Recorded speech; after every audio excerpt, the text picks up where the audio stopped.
അലാവുദ്ദീന്റെ അത്ഭുതങ്ങളൊക്കെ കണ്ടോ? അപ്പൊ മരിച്ചിനിയൊക്കെ രാവിലെ വന്നിരിക്കുകയാണ് ഇവിടെ.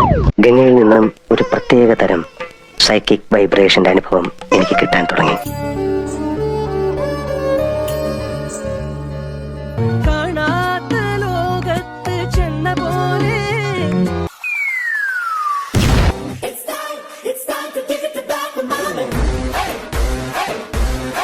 Hello my dears, welcome back to our YouTube channel. പെട്ടെന്ന് പ്ലാൻ ചെയ്ത് നമ്മൾ ചെറിയൊരു യാത്ര പോയിട്ടുണ്ടായിരുന്നു. ഞാനും ഏട്ടനും അനിയനുമായിട്ടാണ് പോയിട്ടുണ്ടായിരുന്നത്. ബസ്സിലാണ് നമ്മൾ അങ്ങോട്ടും ഇങ്ങോട്ടും പോയിട്ടുണ്ടായിരുന്നത്. നമ്മൾ അവിടെ നിന്ന് ഒരു ഊബർ പിടിച്ചു. മലയാളി റെസ്റ്റോറന്റ് തപ്പി പോകുവാണ്. ഇത്രയും ദൂരം യാത്ര ചെയ്തതിന്റെ ചെറിയൊരു ക്ഷീണം നമുക്ക് എല്ലാവർക്കും ഉണ്ടായിരുന്നു. എനിക്കിച്ചിരി ക്ഷീണം കൂടുതലായിരുന്നു. അതുകൊണ്ട് രാവിലത്തെ ഫുഡ് അങ്ങോട്ട് ആസ്വദിച്ച് കഴിക്കാനും എനിക്ക് പറ്റിയില്ല. കഴിച്ചിറങ്ങി നമ്മൾ ഊബർ ബുക്ക് ചെയ്ത് നേരെ പോയത് ലാൽബാഗ് ബൊട്ടാണിക്കൽ ഗാർഡനിലോട്ടാണ്. ഞാനും ഏട്ടനും അനിയനുമായിട്ട് ഫസ്റ്റ് ടൈമാണ് ഇങ്ങനെ ഒരു യാത്ര. അവിടെ നമ്മൾ ടിക്കറ്റ് ഒക്കെ എടുത്തു. നമ്മളിപ്പോൾ ലാൽബാഗ് ബൊട്ടാണിക്കൽ ഗാർഡനിലാണ് വന്നിരിക്കുന്നത്. ഇവിടെ ബാഗ് അലൗഡ് അല്ല, അകത്ത് ക്യാമറയും അലൗഡ് അല്ല. അപ്പം നമ്മളതെല്ലാം ഇവിടെ സേഫായിട്ട് വെച്ചിട്ട് പോവുകയാണ്.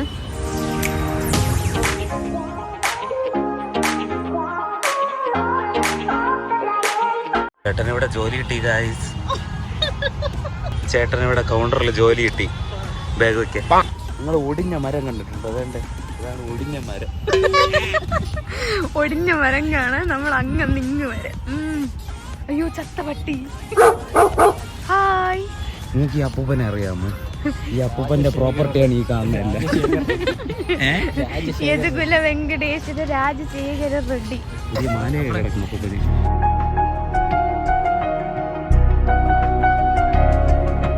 ഗൈസ് തേണ്ട ഇവിടെ കുറെ അപ്പൂപ്പന്മാരിരിക്കുന്നു. മാനിരുന്ന് കൊഞ്ഞനെ കുത്തി കാണിക്കും. ഇത് ക്ലോക്ക് ആയിരുന്നാ? കണ്ടിട്ടില്ലെങ്കിൽ കണ്ടോളൂ, ഇതാണ് ക്ലോക്ക്. പക്ഷേ ഓടത്തിൽ ഒട്ട ക്ലോക്ക്. ഈ ക്ലോക്കിനുള്ള ബാറ്ററി വേലത്തമ്പി തവളവേ. ആരുടെ ഇത്? ചാമരാജ ആരോ ആണത്. ത്രാസം പടിയൊക്കെ വെച്ചോണ്ടിരിക്കാൻ മരിച്ചിന് നോക്കാൻ വന്നിരുന്നോണ്ട് രാവിലെ. ഗൈസ് ഇവിടെ നുള്ളിപ്പോയ നിൽക്കുന്നു ഗൈസ്. ഈ ബൊട്ടാണിക്കൽ ഗാർഡനകത്ത് നമുക്ക് ഒരുപാട് കാണാനുണ്ടായിരുന്നു. എല്ലാം ഒന്നും നമ്മൾ വീഡിയോ എടുത്തിട്ടില്ല. രാവിലെ നമ്മൾ ബസ് ഇറങ്ങി, വൈകിട്ട് നമ്മൾ അവിടെ നിന്ന് കയറിയിട്ടുണ്ടായിരുന്നു. അങ്ങനെ നമുക്ക് കുറച്ച് ടൈമേ ഉണ്ടായിരുന്നുള്ളൂ. പോട്ടെന്ന് വിചാരിക്കും, അത്രയും നല്ലത്. ബസ്സിലൊരു സീറ്റ് കുറഞ്ഞിട്ട് ആ ടിക്കറ്റ് നമുക്ക് മറിച്ചു കൊടുക്കാം. ബ്ലാക്കിൽ വിൽക്കാം ടിക്കറ്റ് നമുക്ക്.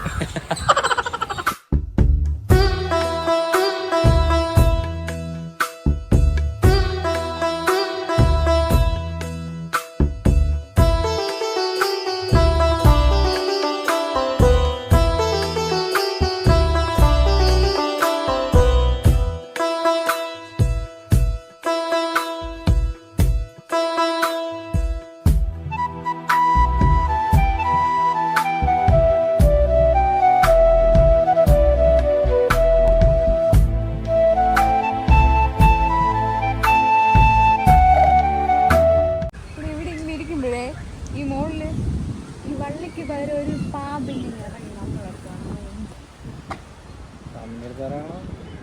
വെറുതെ തൂങ്ങിക്കിടന്ന വിവരം കൂടില്ല. മമ്മിയോട് കുറെ കോംപ്ലൈന്റ്.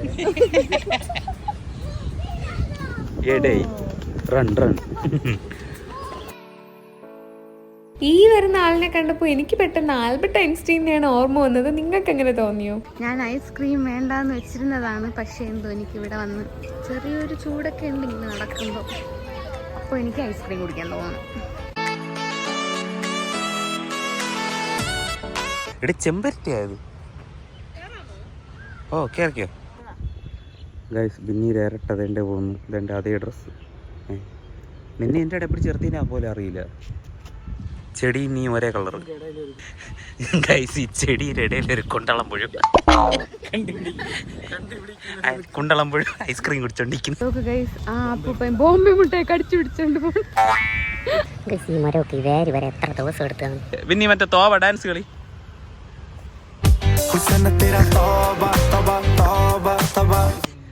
ഗൈസ് ഈ ചെടി പ്ലാസ്റ്റിക് എന്ന് പറഞ്ഞ ഒരാൾ ഇരിക്കേണ്ട അടുത്ത് കയറി നിൽക്കുന്നു. ഈ അവക്കെന്ത്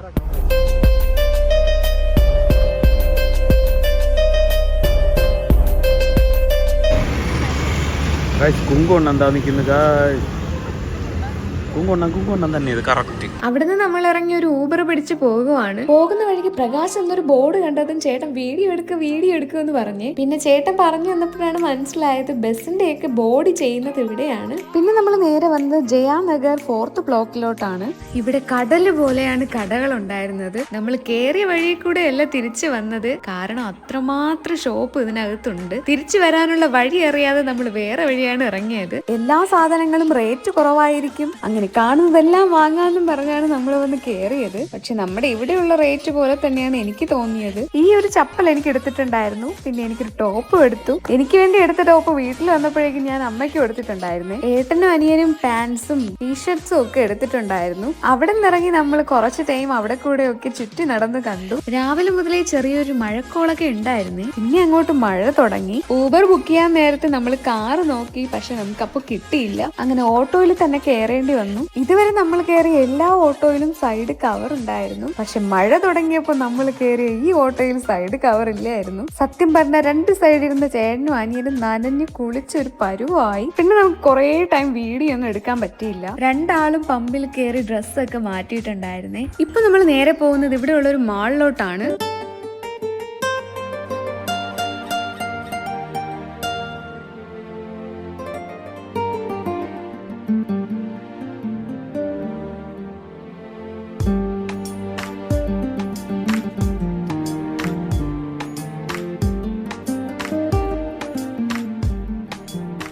ഈ ഷോപ്പ് എത്തിയപ്പോഴേക്കും ചേട്ടന് ഒരു സൈഡ് വലിവുണ്ടായിരുന്നേ. നമ്മുടെ വീഡിയോസ് കാണുന്നവർക്ക് അറിയായിരിക്കും ചേട്ടന് വൈറ്റ് എന്ന് വെച്ചാൽ ജീവനാണ്.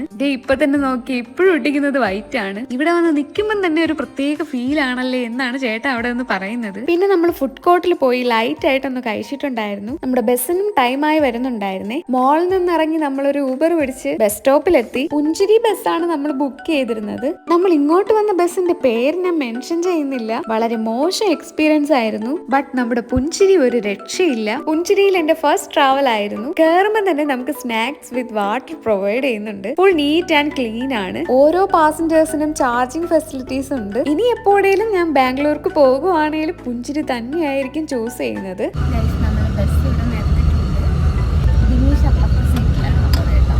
നമ്മൾ ഇങ്ങോട്ട് വന്ന ബസ് വലിയ സുഖമില്ലേ, പക്ഷെ ഇത് ഭയങ്കര സൂപ്പറാണ്. ഇത് നമ്മുടെ മൂവ് ചെയ്യുന്നുണ്ടെന്നേ നമ്മൾ അറിയുന്നില്ല. കൊള്ളാം. പിന്നെ നമുക്ക് പറഞ്ഞിരിക്കുന്ന ടൈമിൽ അവർ പിക്ക് ചെയ്യുകയും നമ്മളെ ഡ്രോപ്പ് ചെയ്യുകയും ചെയ്യും. ഫുഡ് കഴിക്കാനായിട്ട് ഇടയ്ക്ക് നിർത്തിയിട്ടുണ്ടായിരുന്നേ. നമ്മളൊന്ന് ഫ്രഷ് ഒക്കെ ആയി ഇവിടെ നിന്നാണ് നമ്മൾ കഴിച്ചത്. ഇത് കഴിഞ്ഞ് നമ്മൾ ബസ്സിൽ കയറിയതും ഇറങ്ങിയതും ഒന്നും അറിഞ്ഞില്ല. ഇതൊക്കെയാണ് നമ്മുടെ ബാംഗ്ലൂർ ഡേയ്സിന്റെ വിശേഷങ്ങൾ. വീഡിയോ നിങ്ങൾക്ക് ഇഷ്ടമെങ്കിൽ ലൈക്ക് ചെയ്യുക, സപ്പോർട്ട് ചെയ്യുക. നമുക്ക് മറ്റൊരു വീഡിയോയിൽ കാണാം. Bye dears.